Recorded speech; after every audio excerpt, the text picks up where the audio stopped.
तो माँ वैभव पाई जैसे एकता। हेम कुंड का माँ और गंगोत्री का वैभव पाई जैसे एकता।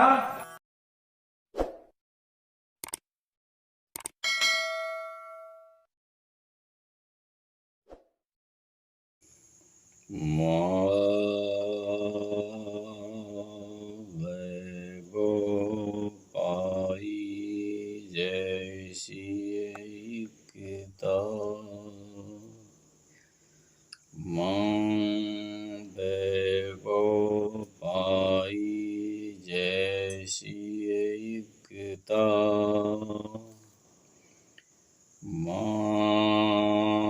वैभव पाई जैसी एकता। भाइयों बहनों मित्रों, सादर जय जगन्नाथ। आज हम ब्रह्मांड विज्ञान अर्थात ईश्वर विज्ञान, ब्रह्मांड किस सिद्धांत पे काम करता है, जिसे आप ईश्वर ईश्वर चिल्लाते हैं, वह कोई मूर्त रूप में, संज्ञा रूप में, मनुष्य के आकार में या मनुष्याकृति में ऐसा कुछ नहीं। एक तरह से यह हम माने वह एक विश्व शक्ति है, एक विश्व पावर है, जिसमें हमारा सब कुछ समाया हुआ है और हम वहीं से आए और उसी में हैं और उसी में रहेंगे।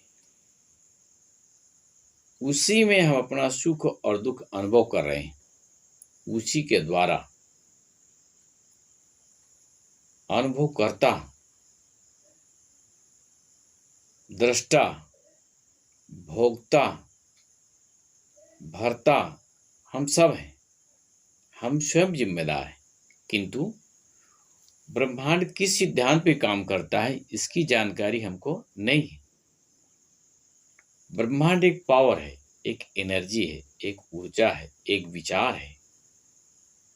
विचारों का समुच्चय ही जीवन है और विचारों का समुच्चय ही ब्रह्मांड है। तमाम तरह के विचारों की तरंग से हम बने हुए हैं। हमारे विचार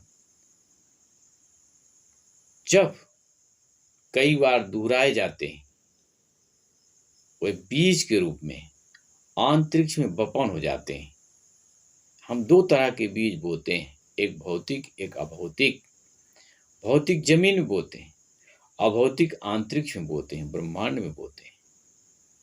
हमारे बीज ही वहां अंकुरित होकर के, विचारों के बीज अंकुरित होकर के फलते फूलते बढ़ते हैं और हमारे ही द्वारा बोए हुए बीज को हमारे ही पास जब चुंबकत्व कम हो जाता है, आकर्षण और चुंबकत्व कम हो जाता है और बृहद पक करके ऊर्जा अवशोषित करके बड़ा हो जाता है हमारा विचार, तो रिटर्न होकर के, वापस होकर के हमारे पास ही आता है। क्योंकि उस बीज के वपन करने वाला और जन्म देने वाला सर्जक हम ही होते हैं।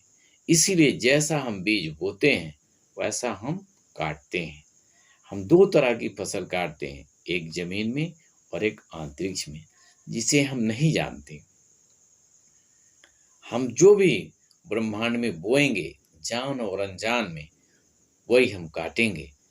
हम संक्षेप में इस बात को आपके सामने रख रहे हैं। ब्रह्मांड तीन सिद्धांतों पे काम करता है, आकर्षण, चुंबकत्व और गति। इन तीन सिद्धांतों पर वो काम करता है।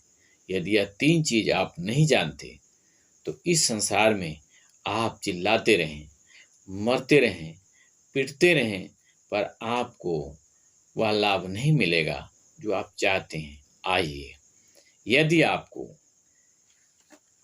अच्छा और कुछ पाना है तो इतना ध्यान रखें कि हमारा सब कुछ ब्रह्मांड में है।